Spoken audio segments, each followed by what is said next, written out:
আসসালামু আলাইকুম। দেশ ও বিদেশে যে যেখান থেকে আমার ভিডিওটি দেখতেছেন সকলের প্রতি আমার সালাম। আজকে থাম্বনেল দেখে বুঝেই গিয়েছেন যে কি বিষয়ে আলোচনা করতে চলেছি। কিছুদিন ধরে দেখছি বাংলাদেশের কিছু সুশীল তারা আল্লামা শেখুল হাদিস আল্লামা মামুনুল হক সাহেবকে নিয়ে খুবই চিন্তিত।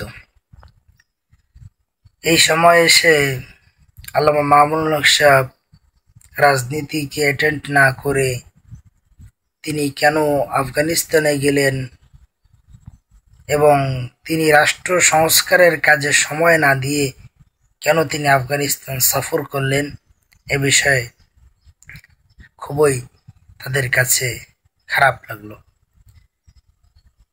আরো নানান প্রশ্ন সুশীলরা তুলেছে, কেন মামুনুল হক সাহেব আফগানিস্তান গেলেন।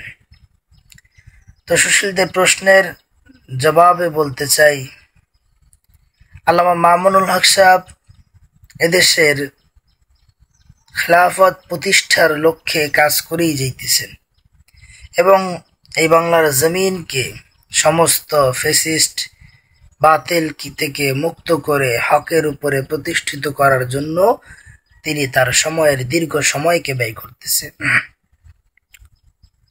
আল্লামা মামুনুল হক সাহেব যখন বাংলাদেশের সমস্ত রাজনীতিবিদরা তাদের ভোট নিয়ে ব্যস্ত হয়ে পড়ল, সমস্ত রাজনীতিবিদরা তাদের চেয়ার গদি বসার জন্য উঠে পড়ে লেগে গেল, তখন আল্লামা মামুনুল হক সাহেব দেখিয়ে দিলেন যে না, শুধু গদিতে বসলে হয় না, বরং গদি কিভাবে চালাইতে হয় এটাও জানতে হয়।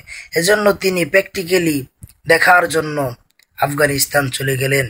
যে আফগানিস্তান, ওখানকার যিনি সরকার আছেন, আমিরুল মুমিনিন আছেন, ওনারা কিভাবে দেশ চালাইতেছেন।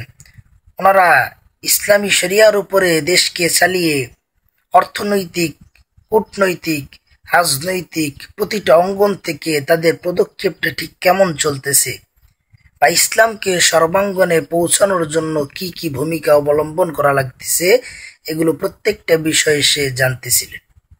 এগুলো প্রত্যেকটা বিষয় তিনি প্র্যাকটিক্যালি দেখে বুঝে শুনে শেখার জন্য সেখানে গিয়েছিলেন। তবে এর হাকিকত কি সেটা তিনি ভালো জানেন। তবে এদেশে সুশীলরা মামুনুল হক সাহেবকে নিয়ে প্রশ্ন তুলেছে এই জন্য যে যদি মামুনুল হক সাহেব আফগানিস্তানের পদাঙ্ককে অনুসরণ করে যদি বাংলাদেশকে আফগানিস্তানে রূপান্তরিত করতে চায়, তাহলে তাদের জন্য বড় ভয়ঙ্কর একটা দিক চলে আসবে, তাদের জন্য বড় ভয়ঙ্কর একটা পরিস্থিতি চলে আসবে। এজন্য তারা চায় না যে আফগানিস্তানের পদাঙ্ককে অনুসরণ করে এদেশের জমিনের ভিতরে ইসলামকে চালানো হোক, বরং তাদের দেখানো, তারা যেভাবে ইসলামকে পছন্দ করে সেইভাবে ইসলাম যাতে দেশে চলে, এটাই তাদের চাওয়া। তো বলতে চাই যে যতই ইসলামকে দুরবীত করার চেষ্টা করা হোক না কেন, যতই ইসলামকে শেষ করে দেওয়ার চেষ্টা করা হোক না কেন, ইসলাম শেষ হবে না, এটা সুনিশ্চিত। ইন্নাদ-দীনা ইনদাল্লাহিল ইসলাম, আল্লাহর কাছে মনোনীত ধর্ম হলো ইসলাম।